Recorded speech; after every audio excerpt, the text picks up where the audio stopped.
When you're doing shadow studies, there are a few things to consider, okay?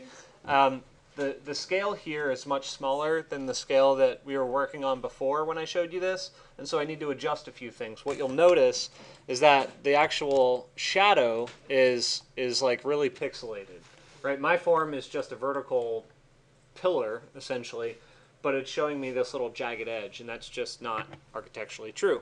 So the key for that is right here, it's called grid size. Okay, so you will need to adjust your grid size for your specific building. Remember that the more complex your architecture, the longer this takes to process, and it will take a while. So make sure before you change anything, you save your file. So before you change any of this, just save your document or hit Control S real fast, and then you're going to change your grid size to something much smaller. In this case, I'm going to do 0.5 for a half a foot. And that'll take a couple seconds to run.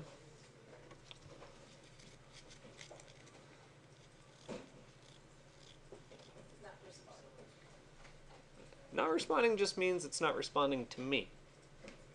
It's responding to itself. Let's give it a minute. I'll pause here. Okay, continuing on, everyone. So after reprocessing that, if you look really, really closely, all we did was change the resolution of our shadow. Okay, so this is splitting our surfaces into little cells of 1/2 foot by 1/2 foot.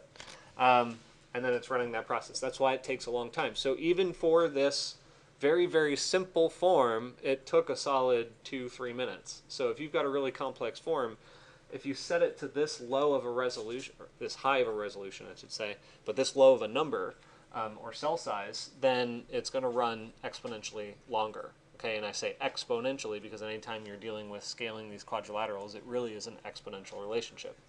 So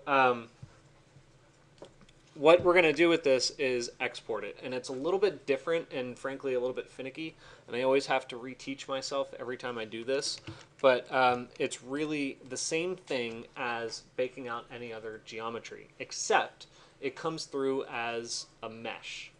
Okay, and typically, at least in our program, we don't really work with meshes in Rhino that much, so getting the export process to work properly is a little bit difficult. Anyway, what we do here is we bake it down here. And remember what I showed you before, we have a few different options for how we want to export it. And I did pull up a series of videos on my channel which goes through the exporting process in great, great detail and shows you a bunch of other diagrams. If you're interested, I'm only going to show you this one, but the way that I did it is I just plug in a panel on this, but you're going to have like 10 different videos on just how to export weather analysis. Okay, so that's key, and I suggest you check that out. That's from 222 in spring 2016. Okay, so if you're going to go reference that, write that down. yeah. I'm fishing for views, guys. No, really, it's just it'll be more helpful to you. But anyway, so when we bake it, you go down here and you can do it a few ways. You can right click and say set integer and then call it the one that you want to bake it out as, or you can drop in a panel and just plug it in and disconnect it real fast. But absolutely, absolutely, absolutely disconnect it afterwards. Otherwise, you're going to get these huge multiple thousands of cells meshes that are being published every time you make a change. So what I'm going to do here, and let me recall which one is the one we want. It's either 1 or 2. I think it's 1 that we want, right? If I go back to this one, yeah, we did it as a 1. Okay, so you can copy this panel, drop it down here, and then put that on bake. And it will take a while. Again, it'll take a while to process this as well. So I'll give that a minute, and then we'll catch up. All right, guys. Well, I seem to...